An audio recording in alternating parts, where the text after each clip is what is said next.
Senador Enrique Torres, gracias por visitarnos. ¿Qué tal? ¿Cómo está? Buenas tardes. Pero muy bien usted. Muy bien. Finalizando un año largo. Sí, ya medio cansado. Pero falta lo último, falta lo último, que es presupuesto justamente. Sí, pero no, el cansancio no es por la actividad legislativa precisamente, sino por otras tareas que uno lleva adelante, pero bueno,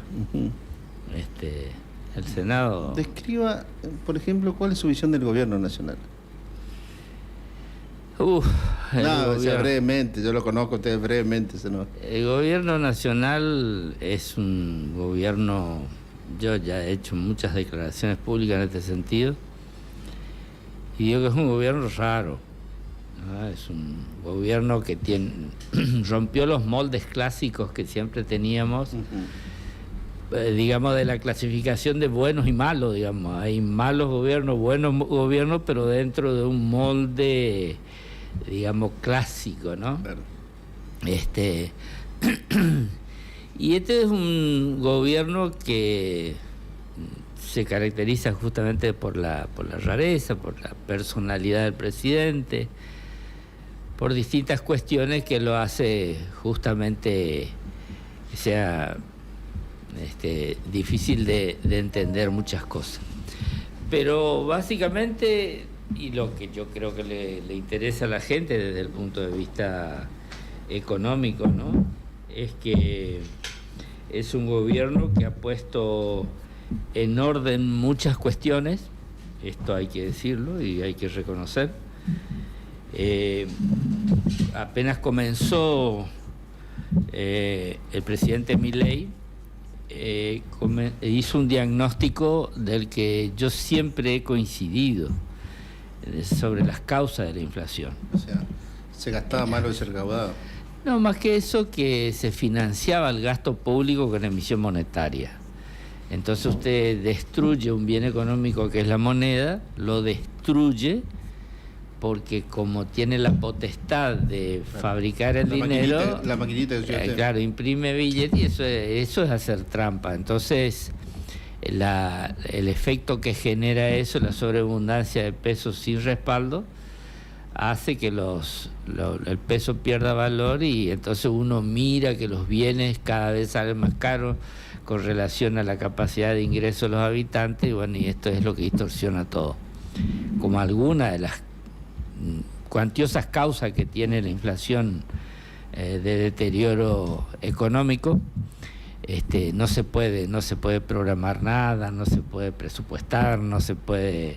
Sí, la inflación como impuesto es uno de los impuestos más injustos y más inequitativos, porque castiga al que menos tiene, digamos, ¿no? Es un redistribuidor ciego de la riqueza.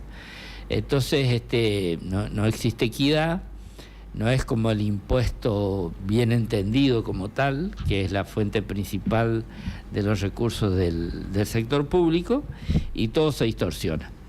Entonces, en esta cuestión de la peor versión del peronismo, que es el kirchnerismo, nos encontramos con un manejo desquiciado de la economía, que generó cuantiosos problemas y que caló profundamente en el federalismo, ¿no? Porque si se coparticipan los recursos que se obtienen de la recaudación, pero al emitir dinero el gobierno nacional se queda con esos recursos, y a las provincias le coparticipa el efecto que genera la inflación. Es decir, usted tiene cada vez más costos, porque como consumidor de bienes y servicios del Estado provincial, se enfrenta al mismo problema que se enfrenta una familia, le aumentan los precios.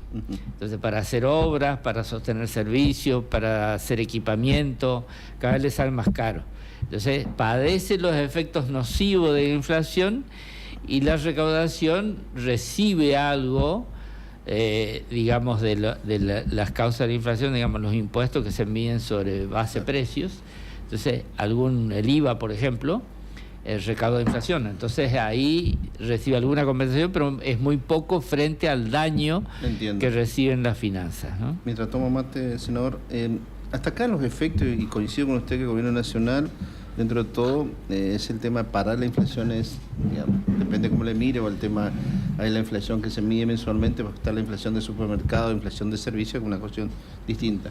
Lo que voy es la decisión política de que el Estado abandone algunas cuestiones, salud, educación, las rutas. Bueno, en base a sostener lo que pensaba decirle, la primera decisión de diagnosticar que la causa principal de la inflación es financiar el déficit fiscal con emisión monetaria, hace que tengamos que decir que el efecto que esto produce, al hacerlo drásticamente, es que tiene un costado muy perjudicial, que es justamente la pérdida de las obligaciones que tiene el Estado a prestar algunos servicios, como por ejemplo la obra pública, y otros tantos servicios que tienen que ver con la cuestión social. Entonces, más allá de la cuestión del diagnóstico de que la causa principal es la emisión financiera del déficit fiscal con emisión monetaria, hay que decir que en un estado equilibrado, saludable, digamos, desde el punto de vista de las finanzas, con la macroeconomía en orden, el déficit fiscal funciona como un acelerador de la economía. Es decir, cuando usted decide gastar más de lo que le ingresa, está movilizando la economía, siempre y cuando no se muevan los precios, ¿no? Por eso el efecto multiplicador del gasto público es un efecto que en la economía clásica se conoce como eso, como un incentivo. Mira, el Tesoro de los Estados Unidos, cuando decide bajar la tasa de financiamiento para que la gente acceda a un crédito más barato, o cuando el Tesoro decide invertir más o gastar más de los recursos que se tienen, se acelera la economía, pero con los mismos precios. Acá, si hacemos eso, aumentamos el gasto corriente, seguramente los precios automáticamente se movilizan, digamos, por la cultura que tiene nuestro país respecto a permanecer tantos años con inestabilidad y con incertidumbre, etcétera, etcétera. La otra cuestión que este gobierno, y empiezo a decir las cosas que no hace este gobierno o que no está haciendo, y yo no entiendo por qué, es por qué no se encara fuertemente la reforma financiera. Algunas cositas se empezaron a decir, pero acá nosotros en la Argentina, del Producto Bruto, solamente el 2 o 3% del Producto Bruto se usa el crédito. Es muy poco. Hay países que evolucionan su economía tomando crédito, porque lógicamente uno de los efectos que tienen esos países que lo hacen es que el riesgo país es muy controlado, es mínimo, entonces no se paga una sobretasa por utilizar el crédito. Acá, cuando miramos en los noticieros riesgo país en 600 puntos, 700 puntos, o en 2.000 o 1.500 como estaba, eso es lo que nos cuesta a nosotros pagar por ser ineficientes. Tal cual. Y por ser riesgosos. Entonces, esto habla lo que el gobierno en la campaña decía, el riesgo cuca, ¿no? Que si vienen los que hicieron este desastre, por supuesto el riesgo aumenta y se encarece el crédito, ¿no? Senador, y le sirvió eso, porque recordemos que lo que ganó en octubre fue el factor miedo. Más el apoyo de Estados Unidos, más allá de eso, bueno, decían esas cosas. Claro. Además, yo ya para que la gente conecte el comentario técnico con lo que escucharon en la campaña, ¿no? Esto del viejo Cook. Pero yo también empiezo a utilizar terminología rara, ¿no? Que esto. Claro, pero pasaron 2 años, senador. ¿Le va a servir ahora? Porque comienza. Uno, vio que usted mencionó algo mejor. En Argentina, la inestabilidad. Argentina tiene lo que es el imaginario popular, historia reciente. Y a mí lo que me lleva, el gobierno de Milei me lleva a 2 cuestiones. Primero, las reformas para mí no son nuevas, Caballo, para mí la década del 90, con algunos atributos distintos. Y lo otro es la mitad del gobierno de Macri. Y comienza comienza una etapa distinta donde Milei tiene empezada respuesta al común de la gente. Macri recibió el respaldo en la elección de medio término y ahí tuvo un pecado de soberbia porque El se olvidó de los 28 de socios. diciembre, 28 de diciembre. Claro, y se olvidó de los socios porque dijo, ahora que tengo apoyo me olvido de los que me ayudaron a llegar al gobierno. Entonces, la conferencia de Marcos Peña. Entonces, bueno, ahí está Marcos Peña, no sé qué hace, pero yo de entrada nomás ya no me gustó ese tipo, pues la verdad. Los tibios y los timoratos a mí no me gustan, no. Hay que tener coraje, hay que tener voluntad, hay que tener firmeza, hay que tener creatividad. Mire, y hay que tener plan, senador. Y hay que tener un plan. Lo que pasa yo venía diciendo algunas cuestiones pendientes de Milei. Las reformas financieras no se animan a encarar. Son cagones, esto hay que decirse. No quieren atropellar el cardal en pata. Mire, ¿son cagones o hay intereses? No sé, pero son cagones, me parece, porque cuando usted tiene tanta valentía y se expresa así... Porque no toca sus intereses. Exactamente. Si usted quiere hacer las cosas bien, tiene que ordenar las cosas. Mire, no puede ser que usted trate a una entidad financiera que da préstamos siderales para el consumo igual que una que asume el riesgo y encara proyectos de créditos de inversión, por ejemplo, ¿no? O no califica a los bancos que se portan bien con los bancos que se portan mal. Por ejemplo, usted puede decir, bueno, aquel banco que tenga una mayor cartera de préstamos para inversión, le vamos a reducir la tasa de impuesto a la ganancia. El banco que tiene el 80% de sus préstamos para consumo y con tasas que él está ahogando al tipo que está retrasado con los ingresos, a ese le tratamos igual. No puede ser eso. Eso hay que reformar. La timba financiera que se viene en el país hoy es muy evidente. Una locura. Pero timba por todos lados, en el fútbol maneja la timba. Miren, varias cosas hay que están mal, pero un gobierno que centralizado, hipercentralizado, como es yo creo que tiene una cuestión que acertó en el diagnóstico y en el control de la inflación y la macroeconomía y la apertura. Pero decir, bueno, ahora todo el mundo compite con el que quiera venir que venga y sin condiciones, sin resolver algunas condiciones estructurales del país, como por ejemplo las asimetrías regionales.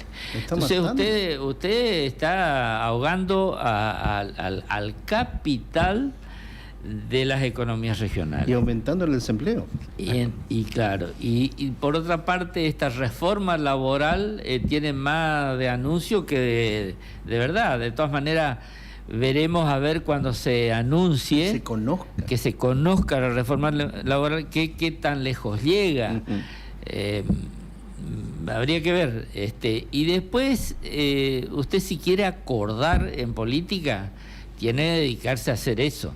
O sea, si usted no se dedica a hacer eso, y es muy extraño que a alguien le siga la corriente, digamos, porque ya sabemos las ventajas que la sociedad ha convalidado estos logros, digamos, de la contención de la inflación, pero la gente, el ingreso no se recupera. Entonces está faltando la parte que es la transferencia de ingreso a la clase trabajadora. Entiendo. Y es ahí donde usted tiene que abrir, y no le puede estar echando la culpa a la no reforma laboral. Porque así como se metieron en la intermediación de los planes sociales, y eso también fue una buena medida, porque es una barbaridad que el 60-70% del presupuesto público iba a la asistencia local con intermediarios, una locura. Bueno, esto estuvo bien también, ahí se saneó gran parte de la cuestión. De todas maneras, no se está mostrando, no se está exhibiendo un plan sector por sector. O si lo tienen, no lo anuncian o no se conoce, igual que el tema de la reforma laboral. Es decir, hay muchos signos de pregunta puestos.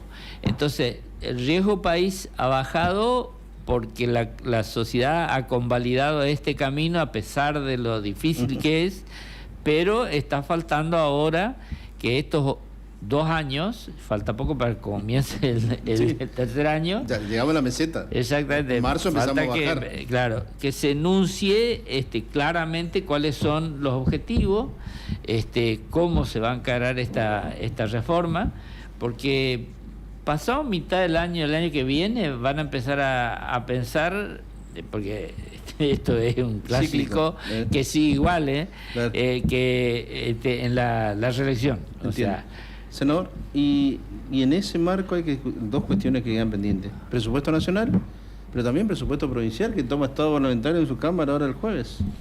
Sí, mire, ahí hay 2 o 3 cuestiones bastante controvertidas. ¿Del nacional o del provincial? De los dos. O sea, nosotros siempre tenemos que tomar las pautas macrofiscales del presupuesto nacional. Uh-huh. Este presupuesto nacional tiene cuestiones también muy extrañas en cuanto a los pronósticos de crecimiento, de tipo de cambio, de tasa de interés. Si el riesgo país continúa en los guarismos actuales, las pautas macroeconómicas del presupuesto nacional estarían mal. Por ejemplo, las condiciones de crecimiento, en mi criterio, hay que expresar claramente si las pautas de crecimiento se dan por ingreso de inversiones o por crecimiento genuino de nuestras economías regionales, claro, o porque mejoran los commodities, o porque los incentivos fiscales van a ser fuertes. Sí, todo está en anuncios, pero cuando uno empieza a mirar los números, ni que le diga que cuando uno parte de que las pautas macrofiscales del presupuesto nacional tienen estos problemas, cuando diseña el propio presupuesto que se ajusta a la ley de responsabilidad fiscal, porque el ministro local Rivas Piacentini tomó las pautas y ahí hizo un trazado de los recursos que tiene tanta incertidumbre como la incertidumbre que expresa el presupuesto nacional. Entonces, ahí es donde uno dice, bueno, pero ¿y cómo vamos a hacer con la obra pública nacional desaparecida en Corrientes, por ejemplo? Que cuando analiza ese presupuesto nacional hay cuestiones no resueltas. El tema de las regalías, el tema del desequilibrio de la caja previsional. O sea, continuamos todavía con reclamos provinciales que no están resueltos. Lo único que sí está resuelto y que yo creo que es una luz de alerta es que nosotros recuperamos el 15% de coparticipación y que viene entrando esa coparticipación ya absolutamente, digamos, ¿no? Ese 15% era un adicional para una provincia que ya estaba en equilibrio. Entonces, supuestamente nosotros esa coparticipación del 15% tendría que estar impactando fuertemente en las inversiones. Los primeros años de gobierno de Valdés se vio algo de eso, ¿no? Incluso hasta se terminó de liquidar alguna deuda que quedaba por ahí por el camino de los consensos fiscales, hay que decirlo. No tuvimos adquisición de nuevos empréstitos, pero no obstante tener autorizaciones de endeudamiento en los sucesivos presupuestos, eso se utilizó para recomponer partidas. Se tomó el crédito presupuestario de esa autorización para endeudarse, pero como entraron recursos extraordinarios, se utilizó la parte del crédito, ¿no? Para poder hacer poder seguir avanzando en algunas cosas que se hicieron. Pero ahora se estancan los recursos, porque acá usted tiene que analizar el presupuesto desde 2 puntos de vista: el presupuesto financiero, que es la tesorería, y el presupuesto económico, digamos. Son 2 cuestiones, 2 lecturas que hay que hacer. Entonces es ahí donde tenemos algunas contradicciones ya desde raíz, porque el génesis o la genética del presupuesto local viene contaminado ya por un diseño del presupuesto nacional. Eso imagino usted que se va a discutir con el bloque del oficialismo, cuando tome estado parlamentario y pase a la pero ¿cómo comisión. vamos a discutir entre nosotros si no podemos convocar a los legisladores nacionales? O sea, nosotros no tenemos... ¿Cómo vamos a discutir nosotros los efectos que produce el mal presupuesto nacional? No, pero yendo a lo que se puede discutir... lo que podemos hacer. No, es muy grande la diferencia como para que, mire, no nos podemos ni detener a discutir esas cuestiones porque el presupuesto ya viene con esa contaminación y nos tenemos que arreglar. Es decir, mire, acá no hay... para decirle algo, 3.300.000.000.000, que es el total, si se hacen 2 o 3 correcciones del presupuesto nacional, eso varía completamente. En buena medida podría ser 4 billones, tranquilamente, o podrían ser 2 billones 900, o sea, son variaciones muy grandes, como para que usted se preocupe sobre qué nos va a pasar. Pero claro, lo que nos lleva puesto el presupuesto nacional. Entiendo, yo eso lo entiendo y bueno, cuando usted era ministro pasaba exactamente lo mismo. Pero nos arreglamos de otra manera, porque digamos, teníamos una diferencia, digamos, ¿no? Que también las épocas eran diferentes, ¿no? Claro. Pero no se puede comparar gestiones con un país que tiene tantos cambios y tantas modalidades diferentes. Voy al hecho que siempre se habló del presupuesto provincial sabiendo, y perdón que sea tan vulgar a escribirlo, pero para que la audiencia entienda, la provincia hacía un dibujo en base al dibujo que mandaba Nación. Está pasando lo mismo. Pero ahora hacíamos previsiones en función de cosas que sabíamos iba a ocurrir. Y por lo menos en aquel momento se decidía tener un Estado solvente económico y financieramente. Uh-huh.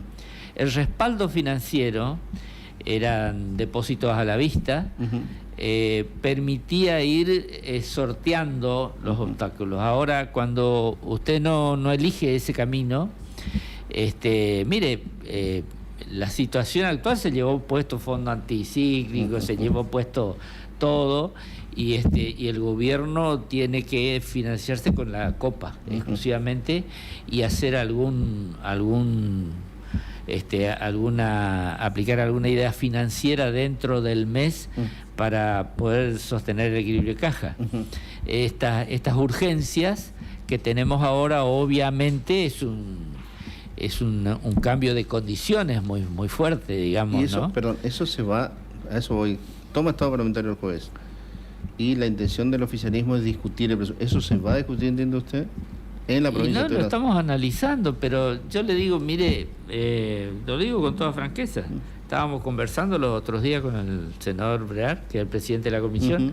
Él está haciendo un análisis bastante meticuloso del presupuesto. Pero yo le digo, Noel, yo también lo voy a ir mirando, vamos a ir mirando. Estuvimos juntos un par de veces analizando unas cuestiones. Pero es tan drástica las diferencias que se pueden... cuando uno mira los números, por ejemplo, los reclamos nomás que hace el gobierno provincial a la nación de una creencia, usted tiene 100.000 millones de pesos y está pidiendo una asistencia financiera de 200. Ahí nomás es como que dice, ya, si el gobierno nacional lo llama, bien Milei lo llama al gobernador y le dice, usted sabe vamos, que no va a pasar. No, bueno, pero espera un poquito. Nosotros también teníamos algunas cuitas en nuestra época y eran gobiernos absolutamente de otra ideología, y bueno, y se trabajaba, se negociaba entre los gobernadores, como están haciendo ahora, y se conseguían unas cuestiones, o que le parece poco el 15% de copa, esa discusión. Entonces, siempre hubieron discusiones con el gobierno nacional, siempre hubieron estrategias de las provincias para uh-huh. poder tratar de resolver estas cuestiones. Pero no hay que dejar nada descartado. Obviamente. Yo simplemente le estoy poniendo, el gobierno provincial ha instado una demanda por Realia, sí, y por IPS, o sea, la transferencia de las cajas, que es antiguo, sí, ¿no? Sí. Que todavía está ahí, Y por otro lado también tenemos un grave deterioro de la infraestructura nacional. Ujú. Hay una única obra que yo veo que está avanzando, que es la obra de la autovía, Ujú. desde la Rotonda de la Virgen hacia Claro. la Riachuelo, Ujú. que hubo una reconducción de la obra. Pero después otras cosas, vivienda, nada, acá arreglate solo Entiendo. y así que es bastante incierto. Me el queda futuro. un minuto, leí media hora, senador. ¿Qué cree que va a pasar con el presupuesto? Si puede ser lo más de la provincia. Toma estado parlamentario y ¿cuál cree que va a ser el trámite? Primero hay una primera incertidumbre que charlábamos los otros días con Noel, que es el tiempo, porque ingresa el presupuesto y hay que mandar a comisión. Eso lo dice la Constitución. Ujú. O sea, eso tiene que ir a comisión, después ahí la comisión tiene que Dar dictamen. elaborar el dictamen y después eso debe ser girado. Pero también está el tema de asunción de los nuevos senadores. Bueno, yo continúo, es lo mismo, pero hay gente que se va, gente que ingresa, hay un Pero la senador inten- que se va a la nación. Pero la intención aparentemente es aprobarlo antes que pase todo eso. Sí, no sé cuál es la intención. Yo, el presupuesto... ¿No hablaron de eso? Porque No sé, el Noel el dice vamos a oficialismo- tratar de el que oficialismo está haya con media nu- sanción con este Claro. número y qué sé yo, toda la curación. Mire, Contador, el presupuesto tiene usted sabe que... el número y hoy por hoy el oficialismo No, tiene no, 9 pero yo voluntades. entiendo su pregunta. Sí. A ver, vamos a poner las cosas bien en claro. El presupuesto actual, Ujú. no tiene el actual, Sí. el vigente. Sí. Es que se está Eh, ejecutando, digamos. El que se está ejecutando no alcanzó. No alcanzó. Ujú. Pero nadie se murió. Ujú. No alcanzó. Hasta cuando usted no tiene presupuesto, lo que tiene que hacer es reconducir el próximo. Sí. Bueno, hay varias salidas, digamos. No es que el presupuesto es indispensable. Lo que sí es importante hacer, si hay premura por el presupuesto, por el cambio de gobierno, por lo que fuera, también, no se olvide que Milei estuvo 2 años sin presupuesto, ¿o no? Sí. Porque Bueno. eso le ayuda al Ejecutivo, puede seguir a partidos discrecionales. No sé, porque si la recaudación no fue por encima de lo pautado. Así que no. Vaya, sé. no sé. Pero eso No sé, no sé. es Bueno, una discusión muy ahí, fina. ahí había otra cuestión también. Pero, digamos, nadie se muere porque no tiene la herramienta. Por supuesto que hay que tenerla, Ujú. pero también hay que contar con la cuenta de inversión. La cuenta de inversión.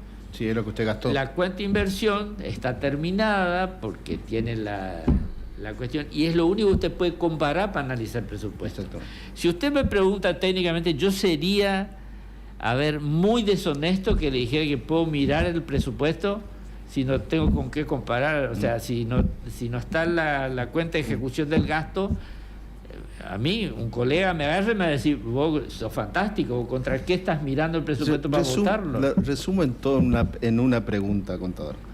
Supongamos que pasan todos los análisis, los trámites administrativos, los trámites parlamentarios. Va al recinto y el oficialismo pide la votación. ¿Aprueba o no aprueba? No es así. Yo sería, sería un irresponsable si digo, vamos a aprobar una cosa donde O está no en vamos a aprobar, discusión. o no vamos a aprobar. O no vamos a aprobar, no. Hay que discutir, hay que analizar, hay que ponerse de acuerdo en un montón de cosas. Ujú. No, es un cuerpo colegiado. No entiendo. Yo no soy tan... No, por eso hago me pregunto. simplificaciones groseras. Mire, La mía fue muy lo que yo le digo- grosero, la simplificación. y claro, como decir, a ver, ¿vos qué va a hacer? A ver, ¿va a votar o no va a votar? Yo no he recibido una llamada del gobernador, ni el saliente ni el nuevo, por ejemplo. Ujú. Y algunos méritos tengo en nuestra provincia como para que Así que me sí. digan, che, a ver, mira, tenemos necesidad de esto, ¿no? A ver qué te parece. O sea que si hay una convocatoria por parte del Poder Ejecutivo, independientemente del actual o entrante, Yo creo que debería existir eso. conversación política. Yo lo que me estoy, claro, para analizar todas estas cuestiones, algo sé el tema, así que puedo sugerir algunas cuestiones, pero yo, ¿Usted cree que con la única persona que hablé de este tema fue con Roberto Vergara, que es el presidente de la comisión. Claro, ¿y usted cree que eso se resuelve con una conversación política? A nivel Poder Ejecutivo. Pero y señora. más vale, porque mire, yo me Acérquese, entero por los porque- diarios, porque no- por los diarios lo que está haciendo el gobernador, se fue, habló, esto, yo no hace años que no hablo con él. Entiendo. Entonces, estas cuestiones es sencillo. Yo no tengo problema hablar con nadie. Y lo dije públicamente y soy valiente al decirlo. Dios mío, ¿cómo pasa? ¿Ah? Sí, entiendo. O sea, ¿se entiende eso? No, pero perfecto. Entonces, usted tiene alguna cuestión, mirá, yo no sé cómo está el juicio. Por ahí le pregunto a Ortega cuando nos cruzamos la cochera, che, ¿cómo va el juicio del reclamo del IPS? Y ahí está, ahora se sorteó la cosa para la audiencia, no sé qué cosa. Él me cuenta, pero de gauchá, pero digamos, son temas importantes.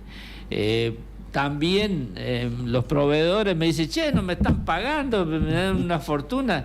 Y yo le digo, che, debe ser que se quedó sin presupuesto el gobierno, porque si se congeló los recursos y las partidas estuvieron creciendo, por supuesto te quedaste sin partida para que eso llegue al tesoro.